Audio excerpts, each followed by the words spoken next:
Welcome back to Coffee and Conversation.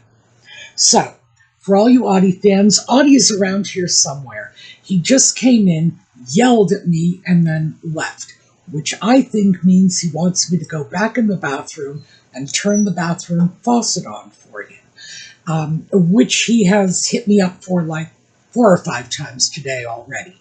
And I told him no, I wasn't going to do it again.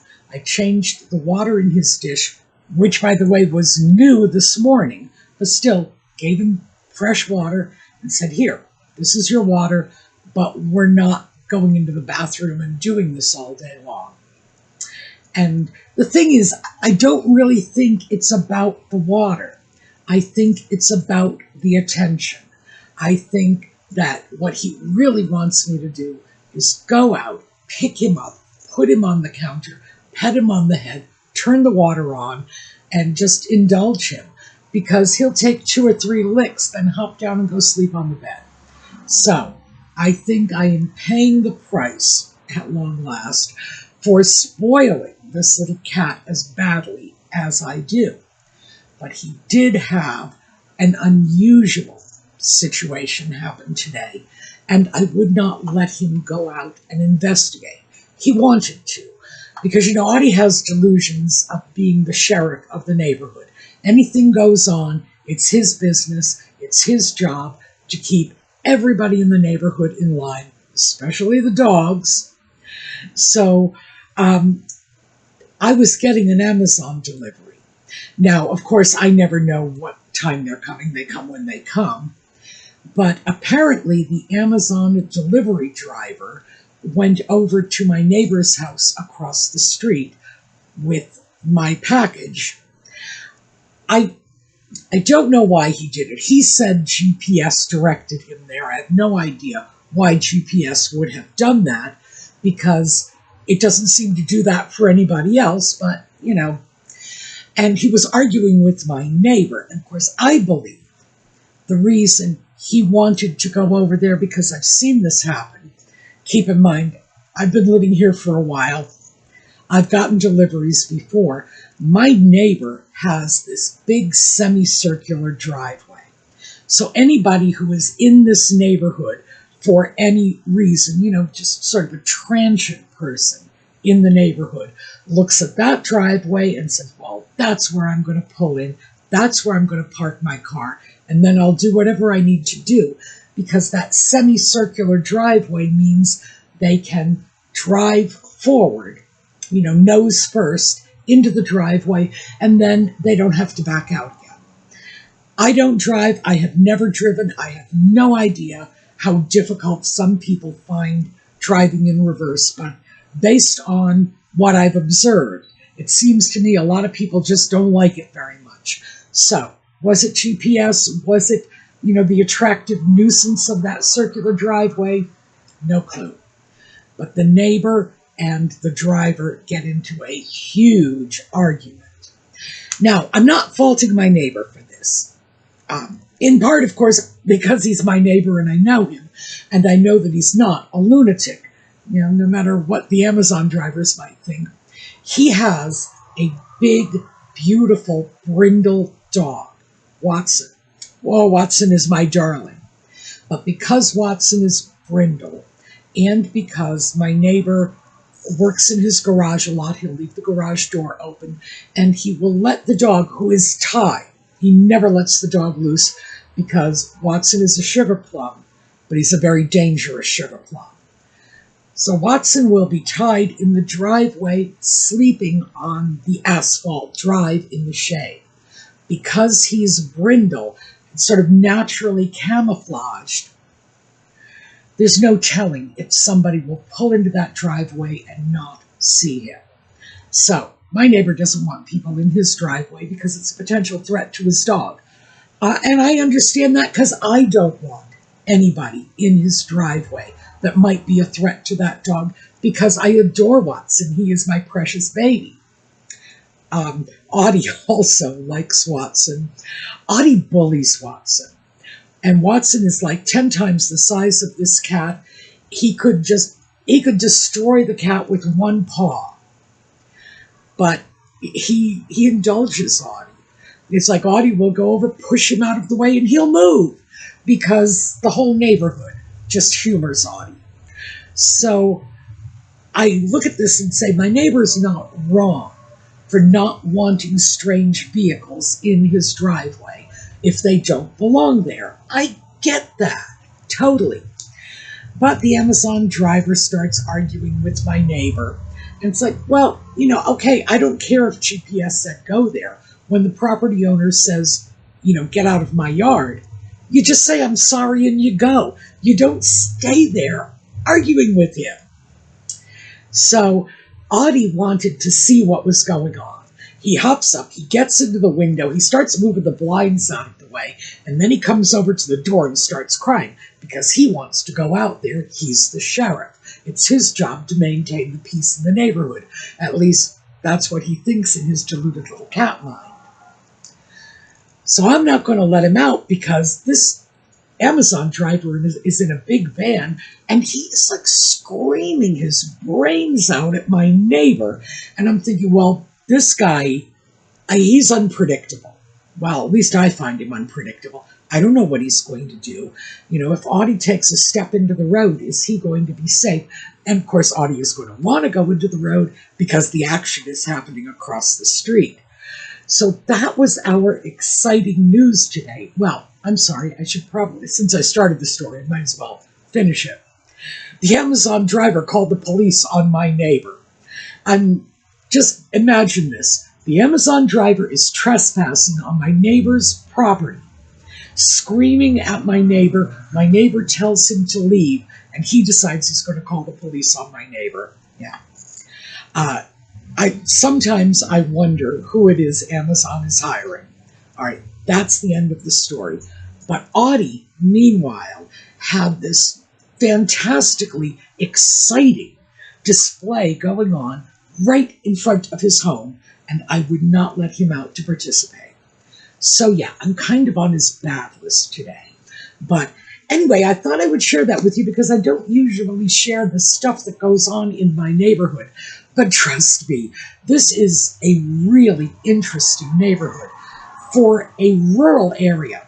I've spent most of my life in the cities, but I can tell you, you go out in the country, that's where things take place. More stuff goes on here on this little nothing of a back road than I ever saw in all the years I was in the city. All right, we are going to break quickly for the intro, and we will be right back.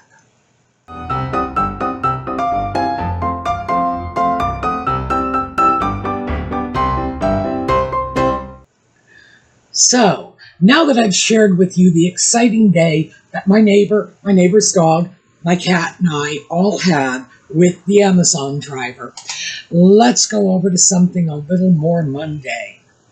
And let's just take a look at where the cutting my grocery bill adventure is going. So, to recap, I made it just barely under the wire my first month at trying to keep my grocery budget under $350. Now, I had been spending twice that, mostly because I wasn't paying attention to what I was doing, but, I have nowhere to go on this. I really don't. That's how much I was spending, and I'm not really sure why. But I was able to cut it in half. But it wasn't comfortable, and it was just barely. So when I started looking at approaching another month doing this, I was actually a little disheartened. I thought to myself, gee, last month was kind of a struggle. Am I really going to make it? Maybe, this is what I do every time, maybe $350 a month was too ambitious. Maybe I shouldn't have cut it in half. Maybe I should have just said $400 or $500. I mean, it had been $700 before. And I was going through all of this, second-guessing myself. And then I had an epiphany. And this wasn't like, the Lord on high coming down from the clouds or anything like that. Not that kind of epiphany. I realized that I'm a bargain hunter. That's what I do. I got my bargain hunting mother, who has been dead for 25 years, by the way. Everybody else thinks she is. I know she's still living on my shoulder. I have her whispering in my ear every time I spend money on anything. But for some reason, I never took her shopping with me. We're not grocery shopping anyway. So I do this. I have the skills. I know how to get bargains. And I know how to do it without sacrificing quality. I know how to do it and still get what I want. So why haven't I been employing any of those skills? Well, I don't know. I mean, that's the easy answer. I don't know. And I went out grocery shopping yesterday. I spent $22.31. And by the way, that is like the first week of the month. That's a quarter of my grocery shopping for this month. And it came in at just over $22. See, I can do it if I'm properly motivated, if I want to do it. If I just feel like I should be doing it because prices are going up, but I'm not bonded to the process, then my half-hearted efforts are really not going to, they're not really going to pay off for me. What I had to do was decide that I wanted to do this, so I had to make it fun. I had to look at this as an adventure, as a game, as a challenge. I needed to walk into that grocery store like I was on a game show. Here's my cart, and let's see what I can get for X amount of dollars. And by the way, we used to have game shows like that. I grew up in an era of nonstop game shows. It was like any day of the week. You turned on television, no cable. When I was younger, remember, we had 3 stations in PBS, but you could go from any one of those stations to another in the afternoon and find nothing but game shows. And I know we had game shows like this. I just don't happen to remember what they were. And I thought, this is what I need to do. And because I was looking at it as a challenge, and because I was looking at this as something that I was doing because it's fun, this is going to be my new hobby. That's what I told myself as I walked into the grocery store. Brand new hobby. Let's see if we can do this. Because I can do this in every other aspect of my life. Why was I not doing it with the groceries?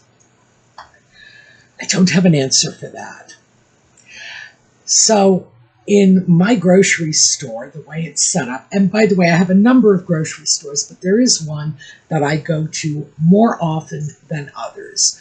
I probably go there at least once or twice a week. Not because I need to go grocery shopping, mostly because I need to get out of the house. That's kind of the big thing. I just need to get out and do something. So I would go in, and the first thing I would do is go over to the produce section. And I thought to myself as I walked in, gee, it would be nice to get an apple. But I don't want one of those humongous, 2-pound apples. I wanted a small apple. I wanted an apple that was less than half a pound. So, and by the way, I will throw this out there. I know you can go into stores and buy bagged apples, and those apples are smaller. But the problem is, you buy a bag of apples, and it's like 5 pounds of apples. And I cannot eat 5 pounds of apples before they go bad because I'm by myself. Now, if I had a family, that would be a sensible purchase, absolutely.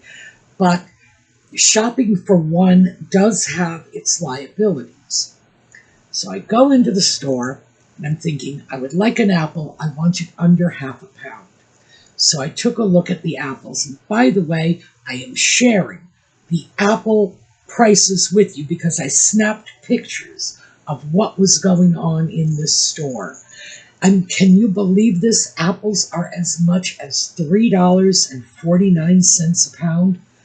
And please keep in mind, I live in walking distance from 2 commercial orchards. When I say I'm out in the country, I'm not joking about that. 2 commercial orchards. Oh, apple orchards. I suppose I should specify because I guess you can have peach orchards or pear orchards, but these are both apple orchards. Still, prices of as much as $3.49 a pound. So, I want an apple, but I want to get a small apple because I don't want to buy more apple than I actually want to eat. And I don't want to spend more money than I need to spend.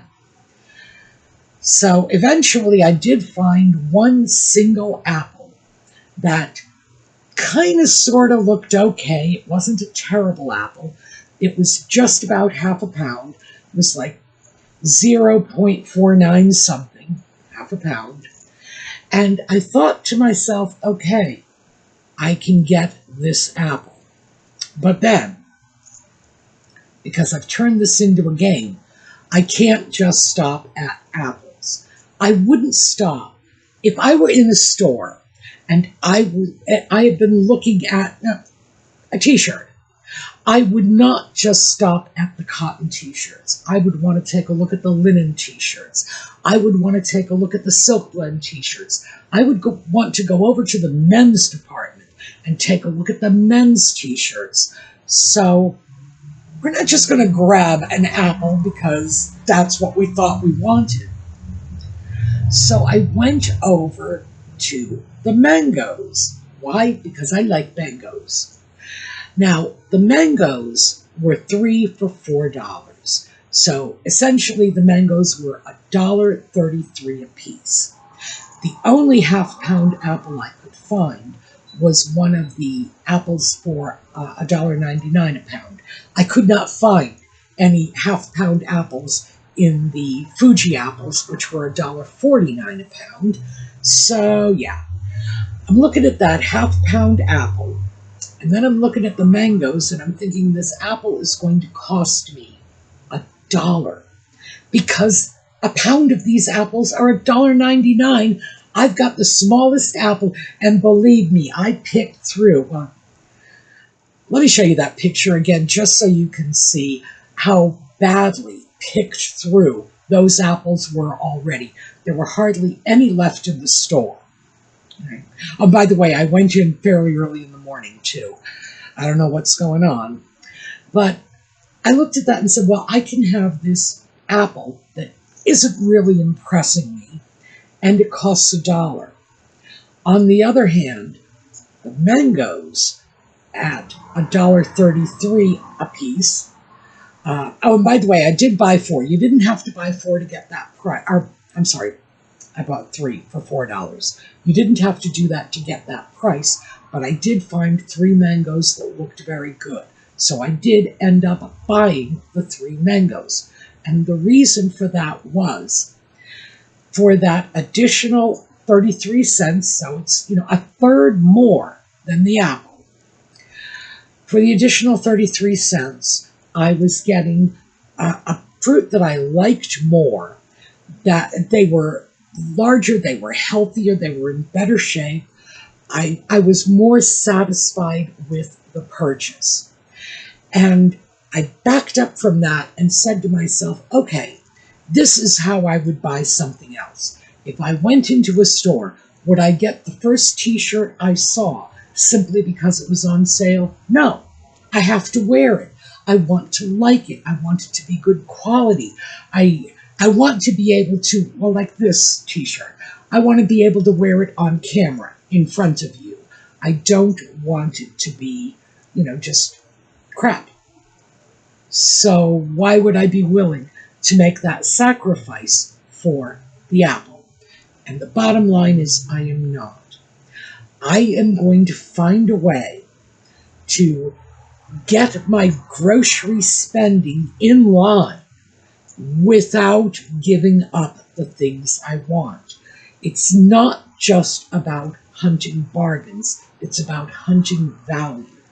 And once I realized that that was probably one of the stumbling blocks in the back of my mind, thinking, well, if we just have to cut the costs, that's going to reduce the quality, that's going to reduce my enjoyment in the food, which, you know, let's face it, no matter what any of us will say, and believe me, I'll be one of the first to say it, enjoying food is part of the process. We should not just look at this as fuel for our bodies. If we are eating things we don't like, then I don't know, why bother? You know, it's like, I just don't see the logic in that. So I realized that I had to bring that same mentality, not just a willingness to look at the dollars and cents, but a willingness to go beyond and look at the value I'm getting for my money. Is that $1.33 mango worth more than that $1 apple? To me, yes, absolutely. I like mangoes better than I like apples. And because the selection of mangoes was much better, I was able to take 3 of them home. I wouldn't have been able to do that with the apples. First of all, I found the only half-pound apple in that entire store. Anything else I got would have been a larger apple and correspondingly more expensive. So where am I saving money? So that just sort of kick-started the whole process. Will I price shop on this? Yes, in some things I will. In some things I will go after the lowest price, regardless of the brand. I did that when I was picking up pasta.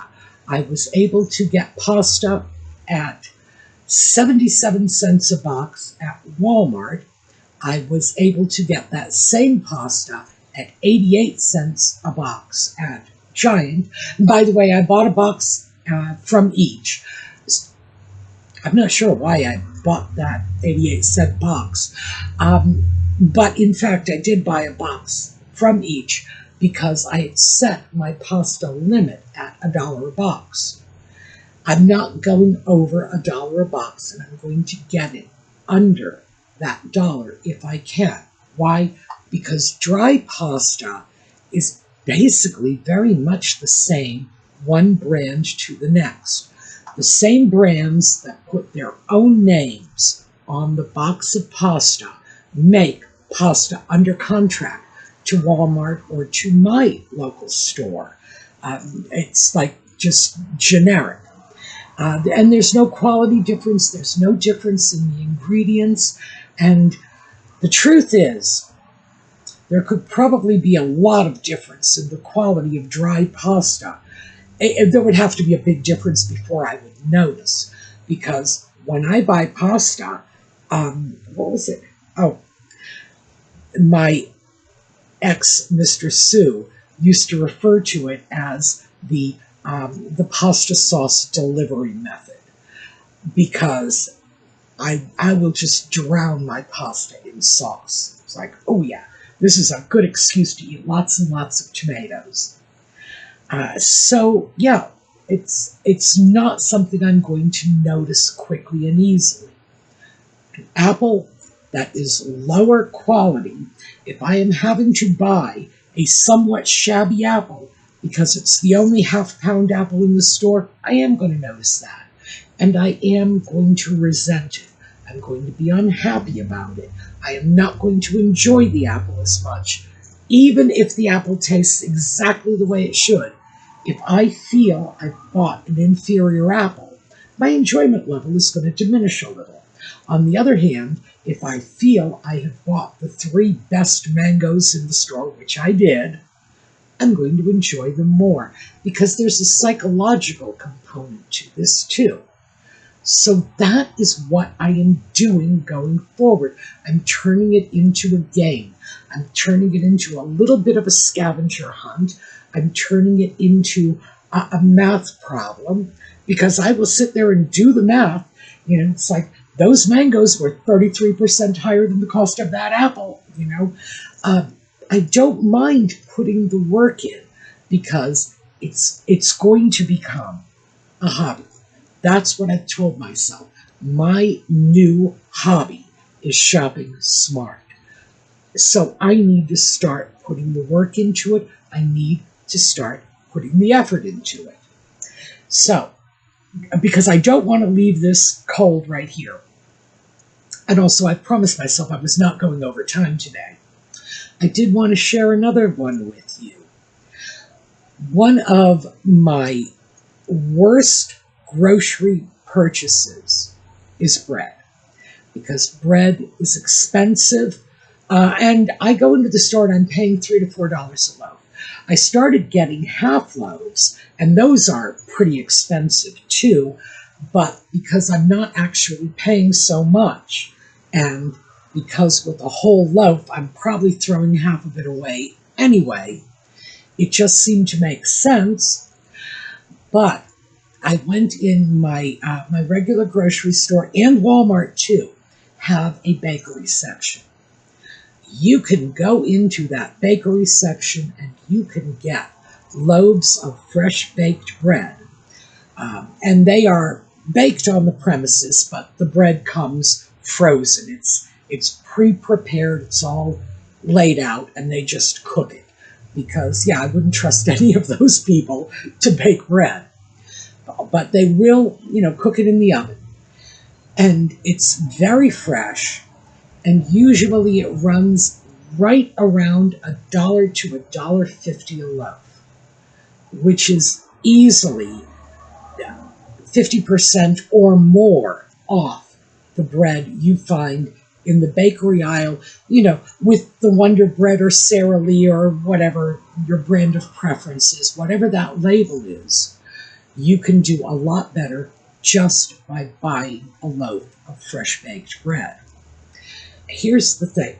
When I do this, I do get an additional little bonus, because when the bread starts to get stale from those large store bakery loaves, I can just go outside and feed it to the birds. I just break it up and let the birds enjoy it. That is, interestingly enough, that is not something I could do with the half loaves, because I would use most of them. But I was paying twice as much easily for the half loaf of bread. If I got a whole loaf, in general, I would try not to throw so much away. So as a consequence, I would end up using bread that I should have thrown away. I'm not saying it was stale and hard as a rock, but it had hit the point where it wasn't actually very tasty anymore. But I would say to myself, I can't throw away. This is 3/4 of a loaf of bread. I can't justify throwing it away. So I might make a sandwich with it and then take half the loaf out and share it with the birds. But that was another one I found that is working for me, buying those $1 loaves of bread. I'm very happy when I can get them nice and fresh. And yes, I am in fact going to throw about half of them out for the birds, but I'm not going to throw it away. That I won't do. And we'll see how well that works out. But just by cutting the cost down so significantly, it makes it work a little better for me. So that's where I'm at on this whole grocery adventure. And $22.31, which is what I've spent my first week of this month. Now, believe me, it's not going to be like that for the rest of the month. By the end of my month, I am not going to be looking at this saying, oh, well, I paid $100 a month for the groceries because I was averaging $25 a week. No, that's not going to happen. I'm pretty sure that this was just a fluke. We'll see. But it is working, and I am finding systems for dealing with this. And I have to, because apples are $3.49 a pound. That is crazy. And as I said, the prices are going up, up, up. And once they go up, they never seem to come down again. So I think we all need to look at ways to economize on our grocery bill. And I will grant you, not everyone has either the time or the inclination to do what I'm doing, which is making it a little bargain hunting game. But approaching it from the right point of view, understanding that this is a good thing, this is positive, I should be getting some enjoyment out of this, because gosh, I love a bargain. So yes, getting a bargain, if I get a bargain on a t-shirt, I am just walking on air for a week. So I need to be getting that same thing out of the grocery shopping, because that will reinforce it for me. The better I feel about what I'm doing, the more willing I am to expend the effort. As I say, I know not everybody either has the time or inclination to make a game of shopping, but what I want you to take away from this is it's our mental attitude that will determine our success in any undertaking. And I'm going to give my grocery shopping in a budget undertaking the best chance for success I possibly can. And that includes approaching it with a positive attitude. Fun and games at the grocery store. Okay, that is fine. That wasn't a motorcycle, by the way. That was just a truck. So, that's what I have for you today. Thank you so much for being with us. We are going to take a look at a slideshow on the way out. I hope to see you all tomorrow. And in the meanwhile, have a terrific day.